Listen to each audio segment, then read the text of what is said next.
Voilà, bonjour à tous, frères et sœurs, très heureux de vous retrouver pour ce temps de partage, de réflexion, de méditation autour de la parole de Dieu. Que Dieu vous bénisse. Je vous invite à faire une lecture avec moi dans Éphésiens au chapitre 6 et au verset numéro 10. Éphésiens chapitre 6, verset numéro 10. J'ai intitulé ce message « Les luttes du chrétien et le plan de victoire ». Donc Éphésiens chapitre 6, verset numéro 10, je lis ceci. « Au reste, fortifiez-vous dans le Seigneur et par sa force toute puissante. Revêtez-vous de toutes les armes de Dieu afin de pouvoir tenir ferme contre les ruses du diable. Car nous n'avons pas à lutter contre la chair et le sang, mais contre les dominations, contre les autorités, contre les princes de ce monde de ténèbres, contre les esprits méchants dans les lieux célestes. C'est pourquoi prenez toutes les armes de Dieu afin de pouvoir résister dans le jour mauvais et tenir ferme après avoir tout surmonté. Tenez donc ferme, ayez à vos reins la vérité pour ceinture, revêtez la cuirasse de la justice, mettez pour chaussure à vos pieds le zèle que donne l'évangile de paix, prenez par-dessus tout cela le bouclier de la foi, avec lequel vous pourrez éteindre les traits enflammés du malin, tous les traits enflammés du malin. Prenez aussi le casque du salut et l'épée de l'esprit qui est la parole de Dieu. Faites en tout temps, par l'esprit, toutes sortes de prières et de supplications. Veillez à cela avec une entière persévérance et priez pour tous les saints. Priez pour moi, afin qu'il me soit donné, quand j'ouvre la bouche, de faire connaître hardiment et librement le mystère de l'Évangile pour lequel je suis ambassadeur dans les chaînes et que j'en parle avec assurance comme je dois en parler. Amen. Voilà, gloire au Seigneur. Donc, je répète le titre de ce message, de ce partage, ce temps de méditation. Lutte spirituelle et plan de victoire du chrétien. Alors, je voudrais m'arrêter plus particulièrement sur le verset 12 de notre lecture et le méditer avec vous. Je vous propose de le relire. Donc, verset 12, « Car nous n'avons pas à lutter contre la chair et le sang, mais contre les dominations, contre les autorités, contre les princes de ce monde de ténèbres, contre les esprits méchants dans les lieux célestes. » J'aimerais vous lire une deuxième version, la transcription parole vivante, où il est dit ceci, « Car ce n'est pas seulement de notre combat à nous qu'il s'agit. Nous n'avons pas à lutter uniquement contre notre nature terrestre, ni contre de simples ennemis mortels, mais contre les puissances occultes, contre une organisation spirituelle satanique, contre les dictateurs invisibles qui, dans les ténèbres, veulent contrôler et régir notre monde, contre la légion des esprits démoniaques, dans les sphères naturelles, véritables agents du quartier général du mal. » Alors ici, il y a un car, et le car donc fait une liaison avec le verset précédent, car ou parce que, et donc on va relire le verset précédent, où Paul dit « Revêtez-vous de toutes les armes de Dieu, afin de pouvoir tenir ferme contre les ruses du diable, parce que, ou car, nous n'avons pas à lutter contre la chair et le sang, mais contre les dominations, contre les autorités, contre les princes de ce monde de ténèbres, contre les esprits méchants dans les lieux célestes. » Donc le verset 12 nous dit qu'il y a une lutte. Nous n'avons pas à lutter.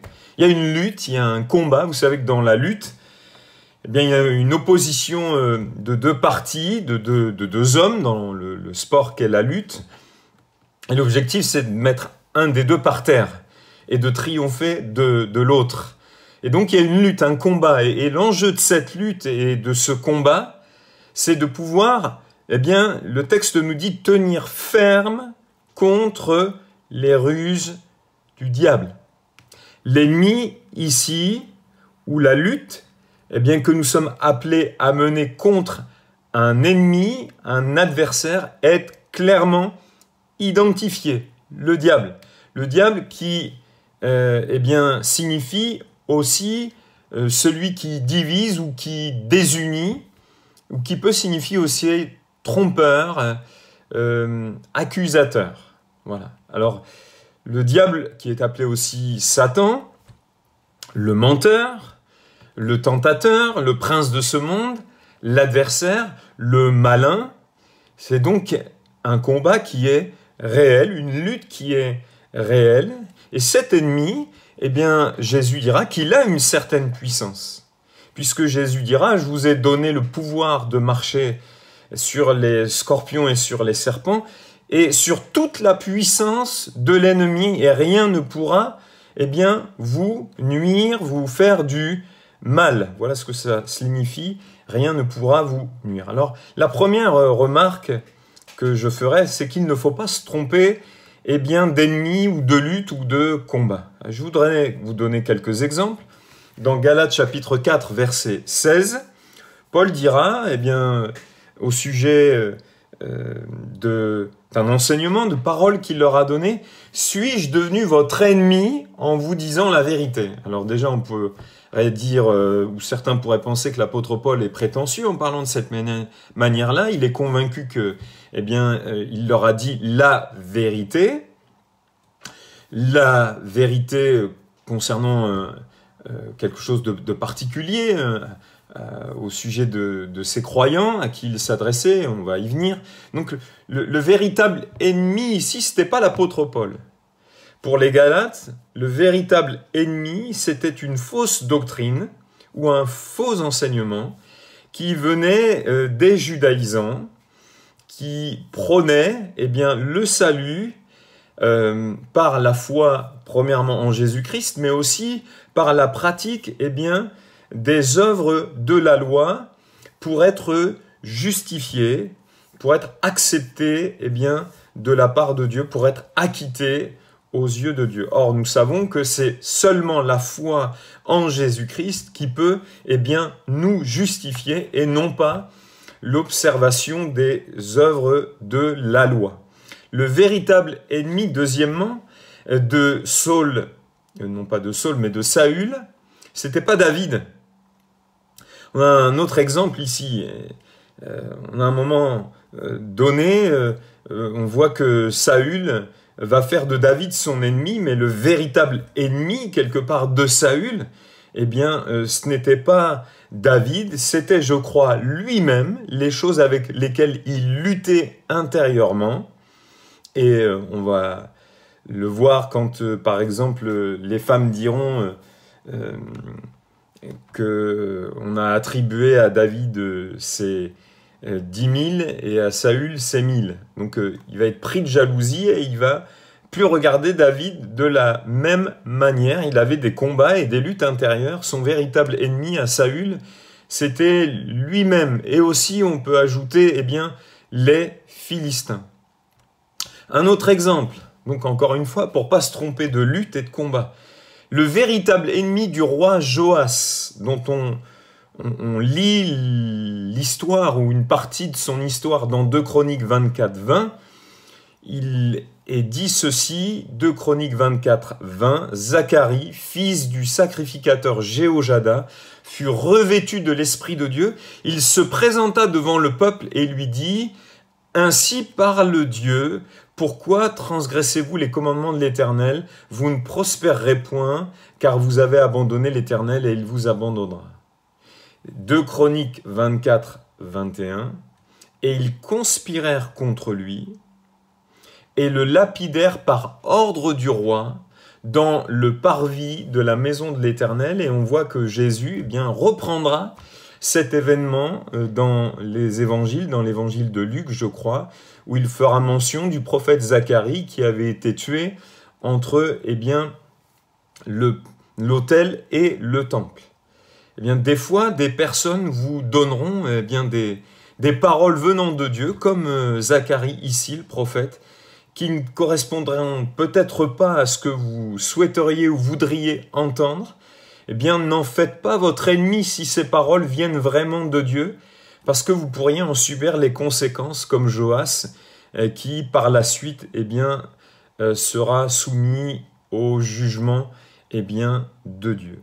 Puis il y a un autre exemple qu'on connaît et que vous connaissez sûrement, c'est Gamaliel, qui dira au Sanhédrin, au sujet des disciples du Seigneur qui rendaient témoignage de leur foi, de la résurrection, et bien de Jésus, dans Actes 5, 38. Et maintenant, je vous le dis, ne vous occupez plus de ces hommes et laissez-les aller. Si cette entreprise ou cette œuvre vient des hommes, elle se détruira. Mais si elle vient de Dieu, vous ne pourrez la détruire. Ne courez pas le risque d'avoir combattu contre Dieu.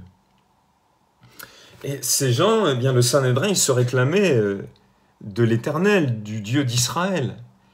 Et le paradoxe, c'est tout en se réclamant eh bien, de ce Dieu-là, manifesté aux hommes en Jésus-Christ, eh bien, ils couraient le risque en s'opposant eh bien, aux disciples, en les persécutant, eh bien, de combattre contre Dieu. Et ça, c'est un combat, je crois, dont on doit eh bien, véritablement eh bien, se garder de mener. Un autre exemple, d'autres luttes, d'autres combats que nous ne sommes pas appelés à mener. Roboam, le fils de Salomon, dans l'opposition qui, quelque part, est née avec Jéroboam. Alors, il est parlé de la dureté de Roboam, il est parlé de l'orgueil aussi de Jéroboam. C'est là que va prendre place la scission, la division au sein d'Israël.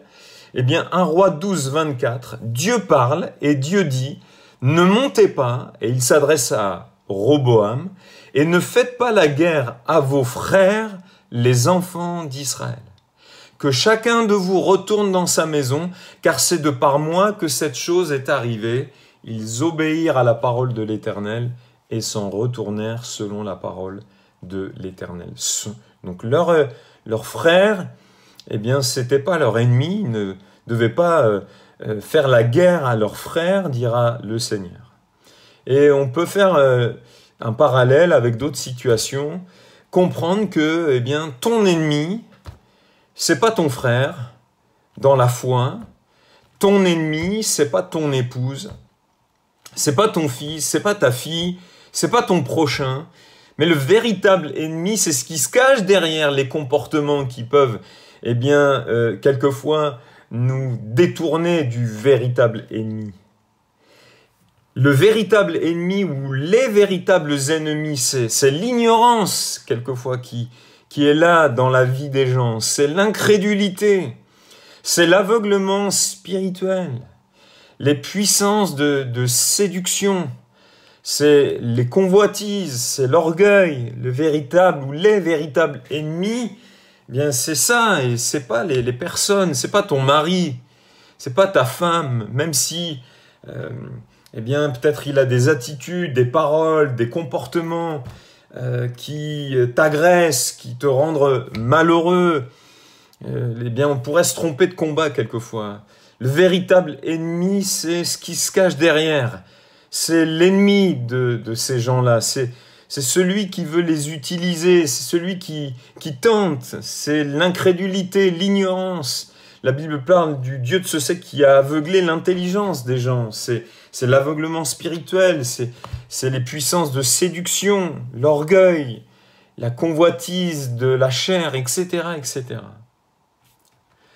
Jacques dira, d'où viennent les luttes et d'où viennent les querelles parmi vous. Donc, quelque part, Jacques, il voulait plus de ces querelles et de ces luttes parmi eux.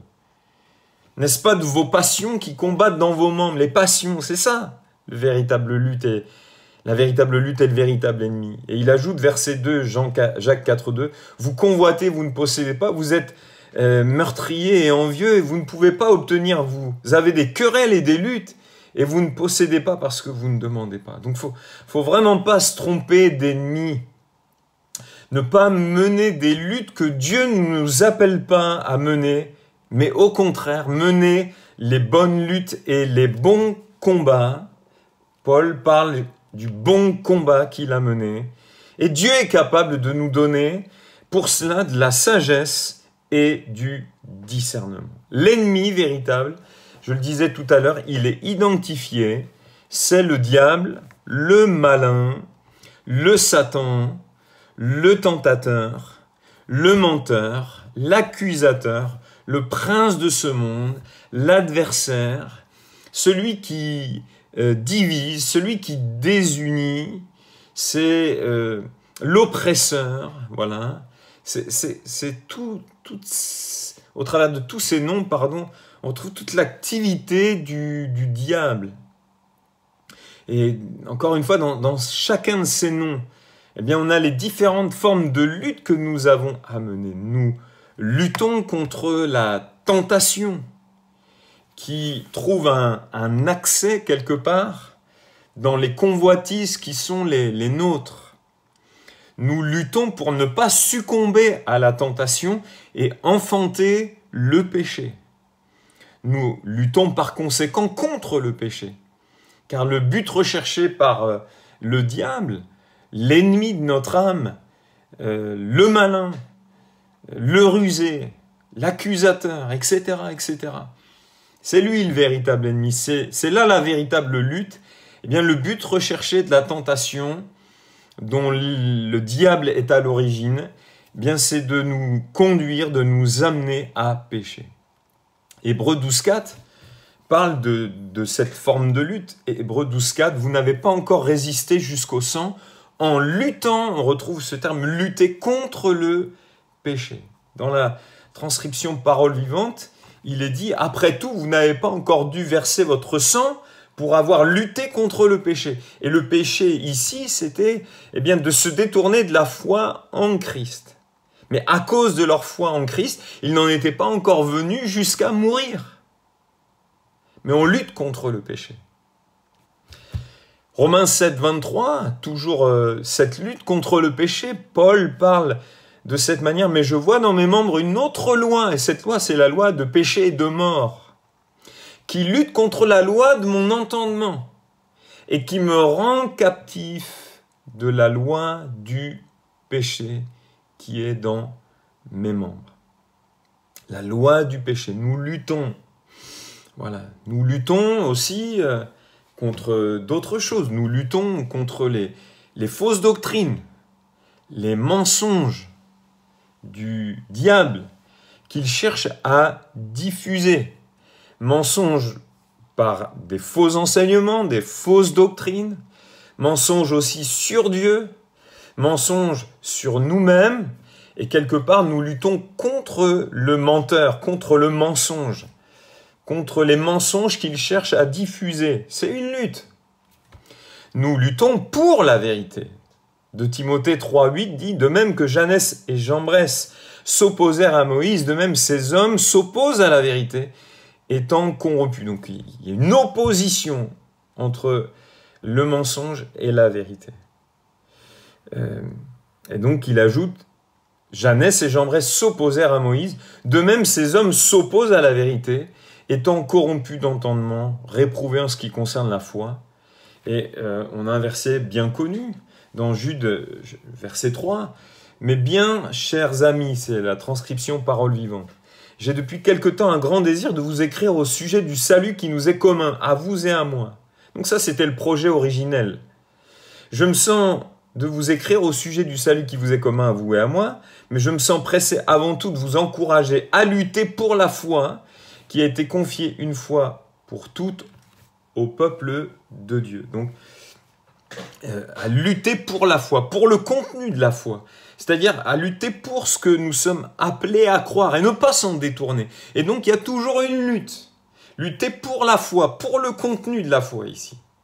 Pas pour rester dans la foi, mais pour rester attaché à ce que nous devons croire, rien ajouter, rien retrancher. Et ça, c'est une lutte parce que lui, l'ennemi, cherche à infiltrer ces mensonges, ces faux enseignements. Nous luttons aussi pour les progrès de l'évangile. Paul disait, nous luttons et nous combattons. Et dans le contexte, c'est pour les progrès de l'évangile, pour annoncer la parole de Dieu. Nous luttons pour le maintien dans la foi, non seulement de nous-mêmes, mais des croyants. Paul dit 2 Timothée 4,7, « J'ai combattu le bon combat, j'ai achevé la course, j'ai gardé la foi. » Amen. Nous luttons pour demeurer dans la foi, pour que les croyants demeurent dans la foi, parce que c'est notre responsabilité commune, pour leur édification dans la foi. C'est une lutte, c'est un combat. Nous luttons pour ne pas être animés de l'esprit de ce monde, de tout ce qui est mondain, c'est-à-dire toute forme de pensée ou de manière d'agir qui s'oppose eh bien, à la volonté de Dieu et à Dieu lui-même. Nous luttons contre les accusations de l'ennemi. Nous devons lutter pour jouir de notre héritage et y demeurer comme eh bien, le peuple hébreu, lorsqu'il est entré dans l'héritage, il a dû lutter pour entrer dans le pays de la promesse, pour entrer en Canaan. Il y avait des luttes et des combats à mener, mais aussi quand il y est rentré pour y demeurer. Nous luttons pour jouir de notre héritage, car le diable, lui, s'oppose à la jouissance eh bien, de celui-ci pour les enfants de Dieu. Nous luttons nous-mêmes ou avec nous-mêmes aussi, quelquefois. Son action au diable, c'est encore une fois de désunir, de diviser, de désunir, de diviser le corps de Christ. C'est de perturber la vie de l'Église, son témoignage, etc., etc. Et on doit lutter contre ça. 2 Corinthiens 2,11, il est parlé de ne pas laisser à Satan l'avantage sur nous, car nous n'ignorons pas ses desseins, ce qu'il veut, sa volonté, ses désirs. Il cherche à neutraliser les chrétiens aussi, en faisant en sorte qu'ils soient persécutés. Ça, c'est une lutte. On doit lutter quelquefois aussi contre la persécution, donc. Mais pas contre les persécuteurs. C'est lutter contre ceux qui sont derrière ces persécuteurs. Et encore une fois, c'est toute l'armée maléfique. Il cherche à faire la guerre aux chrétiens. Apocalypse 12, 17. Et le dragon fut irrité contre la femme et il s'en alla faire la guerre au reste de sa postérité, à ceux qui gardent les commandements de Dieu et qui ont le témoignage de Jésus. Et je voudrais vous citer un autre verset, Apocalypse 2,10. Ne crains pas de ce que tu vas souffrir.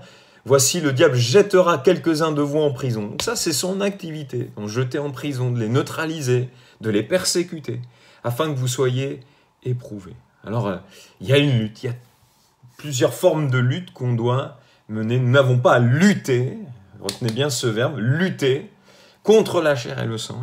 Et le but de la lutte, c'est de mettre l'adversaire par terre, KO, de le neutraliser. Alors, je me souviens, quand je méditais ces paroles de ce chant que nous chantions dans les ailes de la foi, travaillons et luttons, nous sommes au Seigneur. Ouais, on a des luttes à mener. Alors, des luttes, oui, ou une lutte qui est concentrée sur le diable, avec tout ce qu'il met en œuvre, c'est-à-dire des luttes au pluriel, mais une lutte ou des luttes contre un ennemi vaincu. Et ça, on doit profondément en être conscient.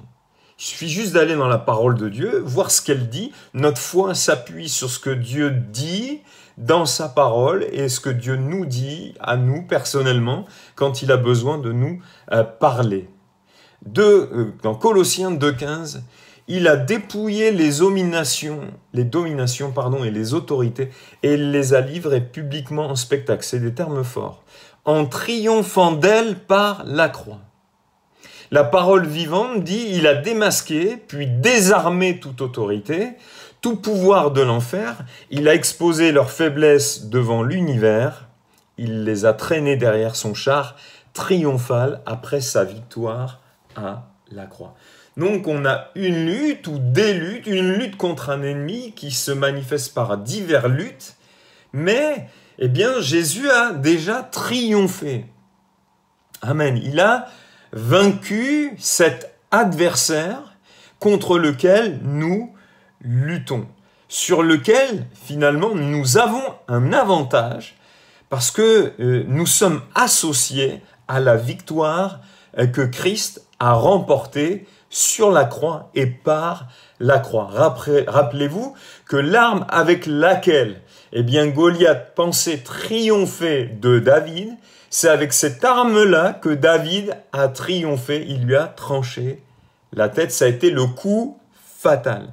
Et l'arme avec laquelle le diable pensait triompher de Christ, c'est-à-dire la croix, et avec la croix, eh bien, l'animosité humaine, eh bien, c'est par ce moyen-là, eh bien, que le diable a été vaincu. Il fait une œuvre qui le trompe. Nous sommes plus que vainqueurs. Amen.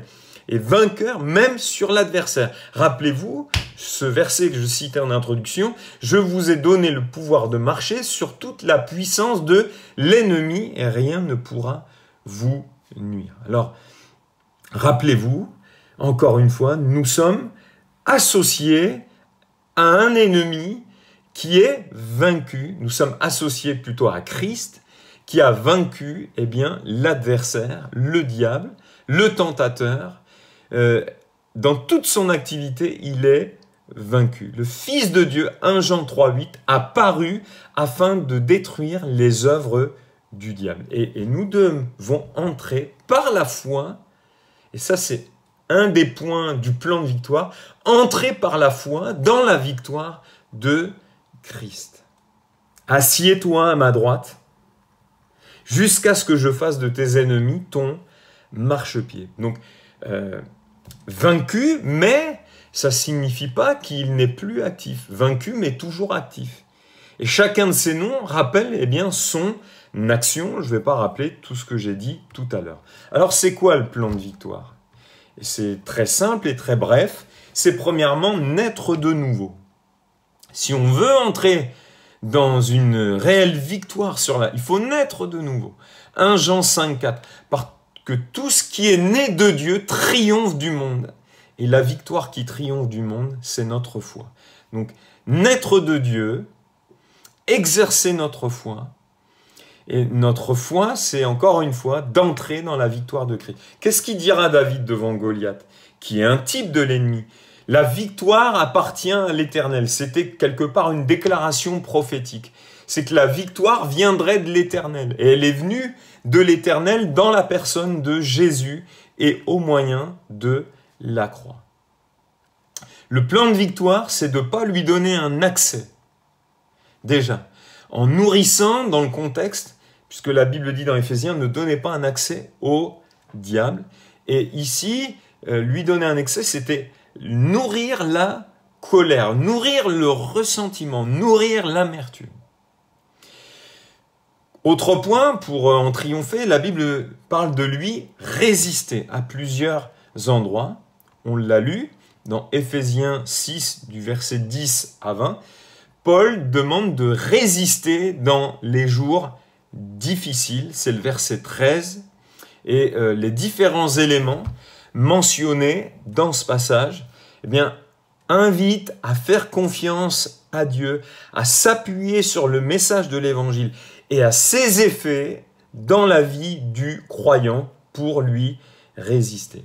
L'épître de Jacques aussi souligne la nécessité de se soumettre à Dieu pour pouvoir résister au diable et éviter de pécher et de se souiller par un amour du monde incompatible avec l'amour pour Dieu et la nouvelle nature que nous avons reçue eh bien, d'enfants de Dieu. La foi qui conduit à la soumission et à l'obéissance confiante en Dieu est essentielle pour lutter contre le diable et les attaques spirituelles. Et puis, Pierre aussi nous demande de résister au diable. Il parle eh bien, que le diable est comme un lion rugissant qui cherche qui il pourra eh bien, dévorer. Et dans le contexte, eh bien, c'est de résister au diable dans un contexte de persécution, la confiance placée en Dieu, dans sa souveraineté, et donc par rapport à ce qui nous arrive, et dans la victoire de Christ à la croix est précieuse pour résister aux manœuvres du diable. Vivre aussi et demeurer dans la plénitude.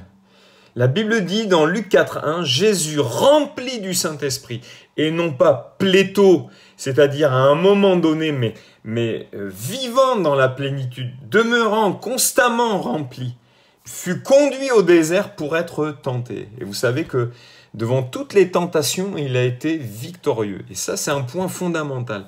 Être rempli, pléro, et non pas plétho ou plérès. non pas comme, comment dirais-je, je cherche le nom, Samson, qui lui était ponctuellement saisi, mais constamment, eh bien au contraire, rempli comme Jésus. Il fut conduit au désert pour être tenté, et on sait très bien qu'il a triomphé. La parole de Dieu qui est mentionnée dans les armes du croyant, l'armure du croyant, Jésus sait manier cette épée, la parole de Dieu, l'épée de l'esprit, il sait la manier pour répondre aux tentations du diable qui cherche à le conduire vers le péché. La prière, Jésus mène une lutte spirituelle dans le jardin de Gethsémanée. Il y a une pression diabolique pour l'amener à se détourner du plan de Dieu, mais il choisit l'obéissance qui va lui coûter beaucoup de souffrance. Et c'est comme ça qu'il a triomphé, mais aussi on le voit prier instamment. La Bible dit il pria plus instamment, alors qu'il était soumis à la pression. Puis je crois aussi que la persévérance fait partie du plan de victoire. Même si c'est ici fait mention de l'épreuve, vous savez qu'être éprouvé et tenté, c'est le même mot grec. Romains 5,4, la persévérance produit la victoire dans l'épreuve. Amen. La persévérance, être persévérant. Et puis je mentionnerai un dernier point comme plan de la victoire. Vous savez que le diable, lui, vit dans les ténèbres. Et vivre dans la lumière, c'est-à-dire vivre dans la vérité, exemple, ne pas cacher ses transgressions, les avouer, les abandonner, les mettre à la lumière, en parler avec quelqu'un avec qui on exerce la redevabilité, eh bien ça nous aide à triompher dans les luttes spirituelles auxquelles nous sommes confrontés. On a à lutter contre la chair, bien entendu, cette dimension, cette puissance de péché qui demeure dans nos corps, dit la Bible. Donc on lutte contre la chair, mais ça nous expose à des tentations dans lesquelles on peut chuter quelquefois. Quand on est un chrétien nouveau dans la foi, on a besoin de s'affermir dans notre marche avec Dieu, et on peut chuter plus souvent au départ, et on a besoin de mettre en évidence les choses dans la lumière. Je me souviens d'un jeune qui était tenu par la pornographie dans une église où j'ai été pasteur, qui en pleine réunion de prière a mis les choses à la lumière. Il a dit, voilà ma lutte, voilà mon combat, j'aimerais qu'on prie pour moi. Je crois que de mettre les choses à la lumière, c'était déjà un pas vers la victoire. Et Dieu soit béni pour la réaction mature de l'Église à l'époque, qui ne l'a pas jugé, condamné, lui en tant que personne. Bien sûr, les faits sont jugeables, on doit les juger, dire que c'est mal. Mais la personne, elle, nous ne devons pas la condamner, il l'a jugée, mais l'aider. Et puis le zèle que procure l'évangile de paix, en avant pour évangéliser, pour annoncer, proclamer le règne de Dieu. Ça, c'est aussi une arme dans la lutte spirituelle. Alors, je vous souhaite pour terminer, je nous souhaite une bonne lutte et surtout, d'entrer dans la victoire de Jésus-Christ. Peut-être que vous êtes confronté à des luttes spirituelles en ce moment. C'est possible de triompher. Christ nous a acquis la victoire. Que Dieu vous bénisse. Amen. Père, merci pour la croix. Merci pour la victoire de Christ. Merci parce que tu mets tout à notre disposition et nous avons tout pleinement. Tout a été accompli pour que nous puissions triompher de notre ennemi. Aide-nous à bien l'identifier. Donne-nous de la sagesse et du discernement pour ne pas nous tromper de lutte et de combat. Mais Seigneur, conduis-nous dans ce cortège victorieux qui est le tien, et tu nous y conduis. À toi la gloire, le règne, la puissance et la force. Et je prie pour terminer, pour que nous soyons des hommes et des femmes comme Jésus, qui, soumis à la tentation au désert, remplis du Saint-Esprit, a triomphé. Donne-nous d'être des croyants, pléresses ou pléros, remplis continuellement et demeurant dans la plénitude, afin de triompher des luttes, des tentations, de l'œuvre de l'ennemi, de ses ruses, au nom de Jésus-Christ. Et tu aides mes frères et sœurs, tu m'aides moi-même, tu es pour nous et pas contre nous dans cette lutte. À toi la gloire. Amen.